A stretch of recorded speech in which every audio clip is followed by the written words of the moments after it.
Hello बच्चों, कैसे हैं आप सभी। उम्मीद करता हूँ आप सभी बहुत ही अच्छे होंगे।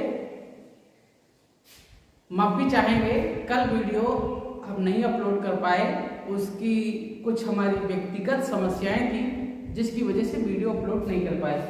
तो आपसे उम्मीद करता हूँ कि आपने पिछले वीडियो जरूर देखे होंगे, और नहीं देखें तो देख लीजिए, आपको प्लेलिस्ट मिल जाएगी, ठीक है। और आज जो हम वीडियो लेकर आए हैं वो पास्ट परफेक्ट टेंस के बारे में है, और ये थोड़ा कॉम्प्लेक्स सेंटेंस है, ये थोड़ा जटिल माना जाता है क्योंकि इसमें कई चीज़ों का ध्यान रखना होता है आपको। लेकिन फिर भी हम कोशिश करेंगे कि आप जो है पास्ट परफेक्ट टेंस के मास्टर बन जाएं, ठीक है। बस इसके लिए आपको मेरा सहयोग करना होगा, मेरा सपोर्ट करना होगा, और जितनी चीज़ें हमने बोर्ड पे बताया है और जो बोलेंगे उनको आप ध्यान से सुनेंगे, नोट भी कर लेंगे, ठीक है। आप भी नोट्स जरूर बनाते जाइए ताकि आगे आपको कहीं और वीडियो देखनी ना पड़े और पढ़ना ना पड़े, ठीक है। एक ही बार में सब रट जाए। चलिए आइए वीडियो शुरू करते हैं सीधे।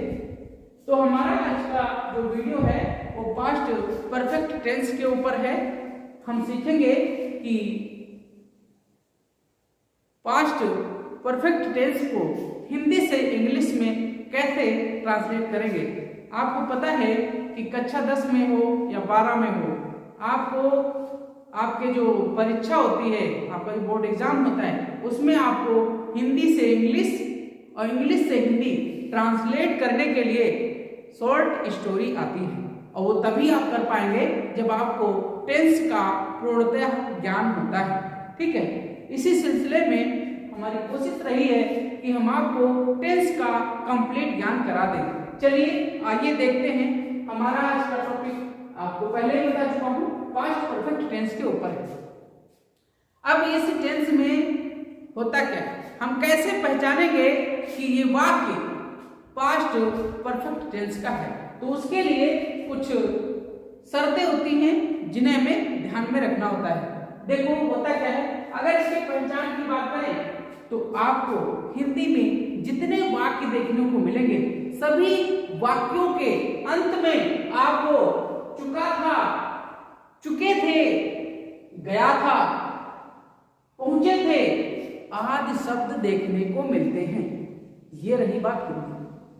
इंग्लिश में अगर कोई टेंस देखने को मिलेगा तो उसमें आपको हैड देखने को मिलेगा। आप समझ जाइए, जहां हैड देखने को मिला आप समझ जाइए ये पास्ट परफेक्ट की बात की जा रही है, और वर्ब की साथ ही साथ थर्ड फॉर्म भी मिलेगी, है ना। तो ये पहचान होती है इंग्लिश में। और हिंदी में आप कैसे पहचानेंगे कि पास्ट परफेक्ट टेंस के जितने भी वाक्य देखने को मिलेंगे, सभी के अंत में आपको चुका था, चुके थे, गया था और पहुंच गए थे, इस तरह के शब्द देखने को मिलेंगे। ये रही बात पहचान।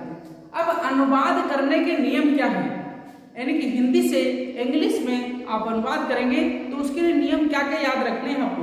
तो सबसे पहले हम अफर्मेटिव सेंटेंस की बात करेंगे और देखेंगे इसमें पहला नियम क्या है। सब्जेक्ट, सबसे पहले सब्जेक्ट रखेंगे, इसके बाद में हेड रखेंगे, और इसके बाद में वर्ब की थर्ड फॉर्म रखेंगे, और लास्ट में ऑब्जेक्ट रखते हैं, आप सभी जानते हो। बस इसमें आपको वर्ब की थर्ड फॉर्म याद रखना है। जैसे देखिए, वह पहले ही आ चुकी थी, वह पहले ही आ चुकी थी। देखो कैसे करेंगे, सब्जेक्ट, इसके बाद में हेड, इसके बाद में वर्ब की थर्ड फॉर्म, है ना। ऑब्जेक्ट है तो ऑब्जेक्ट रखिए, नहीं है तो छोड़ दीजिए। तो देखिए क्या है, शी हैड ऑलरेडी कम, ठीक है। अब देखो यहां पे कुछ चीजें आपको ध्यान रखनी है। पास्ट परफेक्ट टेंस में कल के लिए टुमारो का प्रयोग नहीं करते हैं। किसका प्रयोग करते हैं, यस्टरडे का। पास्ट परफेक्ट टेंस में अगर वाक्य में कल की बात की गई है तो हम टुमारो की बात नहीं करेंगे, यस्टरडे की बात करेंगे, यानी कि बीते हुए कल की, आने वाले कल के लिए नहीं, ठीक है। तो टुमारो का प्रयोग नहीं करेंगे, पहली बात क्लियर। इसके बाद में हम देखेंगे वाक्य में अगर कहीं पर पहले या पूर्व की बात की गई है तो वहां हम बिफोर का प्रयोग करेंगे। पहले या पूर्व के लिए बिफोर का प्रयोग करेंगे और बाद या पश्चात के लिए आफ्टर का प्रयोग करेंगे। क्लियर? और यदि जैसे यहाँ पे दिखा आपको पहले ही, तो पहले ही के लिए हम कैसे बच्चों यूज करेंगे? पहले ही के लिए ऑलरेडी, पहले ही के लिए क्या उपयोग करेंगे? तो ऑलरेडी। ठीक है, क्लियर? अब देखिए यहां पे यदि कोई वाक्य कि पहले ही की शब्द आ जाए तो हम दैट का प्रयोग करते हैं। ये आपको कुछ चीजें ध्यान रखनी है। जैसे देखिए कि अंकुर ने कार्य कर लिया, तो क्या हो जाएगा? That Ankur has done the work. ये कुछ अलग पॉइंट्स हैं जो आपको याद रखने हैं। ठीक है, अब हम बात करेंगे नेगेटिव की। आपसे उम्मीद करता हूं कि अफर्मेटिव सेंटेंस में आपको कोई डाउट नहीं रह गया होगा। यदि फिर भी है तो कमेंट करके जरूर बताइए। अब हम बात करते हैं नेगेटिव सेंटेंस की। नेगेटिव सेंटेंस को आपको कैसे बनाना है, इसके लिए क्या नियम याद रखने हैं? तो इसमें एक नियम है, रूल है, उसको आपको याद रखना है। क्या याद रखना है?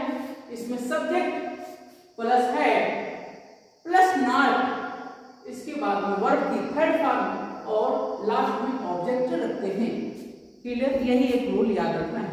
आइए देखते हैं, जैसे कि हम पुस्तक नहीं खरीद चुके थे। वाक्य है हम पुस्तक नहीं खरीद चुके थे, तो इसको इंग्लिश में कैसे ट्रांसलेट करेंगे? देखिए, we had not bought the books. यहाँ पे वर्ब की थर्ड फॉर्म आई बाई का बॉट, है ना? ये रही बात नेगेटिव की। उम्मीद करता हूँ आपको क्लियरिटी मिल गई होगी। अब हम बात करेंगे इंट्रोगेटिव सेंटेंस की।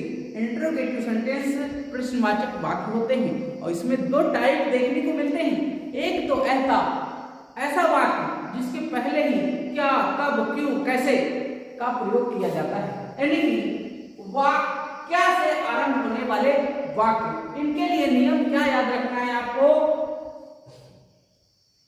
सबसे पहले had plus subject plus verb की थर्ड फॉर्म, इसके बाद में ऑब्जेक्ट रखते हैं। जैसे देखो, क्या तुम यह समाचार पहले ही सुन चुके थे? क्या यह समाचार क्या तुम यह समाचार पहले ही सुन चुके थे? तो इसको इंग्लिश में कैसे ट्रांसलेट करेंगे? हमने आपको बताया सबसे पहले हैड, इसके बाद में सब्जेक्ट, इसके बाद में वर्ब की थर्ड फॉर्म, इसके बाद में ऑब्जेक्ट। तो देखिए, हैड यू ऑलरेडी, पहले ही के लिए हमने क्या बताया था आपको? ऑलरेडी। तो already heard the news, question mark. Very simple, इसमें कुछ है ही नहीं। अब बात करेंगे WH टाइप, यानी कि ऐसे वाक्य जिनके बीच में क्या, क्यों, कब, कैसे का प्रयोग किया जाता है। इसके लिए आपको क्या याद रखना है? सबसे पहले तो क्वेश्चन वर्ड। ठीक, क्वेश्चन वर्ड क्या हो सकता है? जैसे व्हाई, व्हाट, हाउ, हु, इस तरह के सब। ठीक है, इसके बाद में हेड, फिर सब्जेक्ट, फिर वर्ब की थर्ड फॉर्म, इसके बाद में ऑब्जेक्ट। ये यूज रखना है, याद रखना आपको। अब देखिए, जैसे आप देखो वाक्य हमने लिखा है, तुम्हारे सोने से पहले मुकेश यहाँ क्यों नहीं आया था? Question mark. कैसे इसको ट्रांसलेट करेंगे इंग्लिश में? देखिए, व्हाई हैड, क्यों का प्रयोग हुआ है इसमें? Why had Mukesh not come here before you sleep. ठीक है, बढ़िया। अब इसमें आपको याद रखना है बच्चों, बहुत ज्यादा इंपॉर्टेंट है। पास्ट परफेक्ट टेंस में आपने खूब पढ़ा कि वर्ब की थर्ड फॉर्म यूज करते हैं, लेकिन याद रखने वाली क्या बात है कि यदि किसी वाक्य में जो पहले कार्य समाप्त होता है, यदि किसी वाक्य में जो पहले कार्य समाप्त होता है उसके लिए वर्ब की थर्ड फॉर्म का प्रयोग करते हैं, और जो कार्य बाद में समाप्त होता है उसके लिए वर्ब की सेकंड फॉर्म का प्रयोग करते हैं। क्लियर?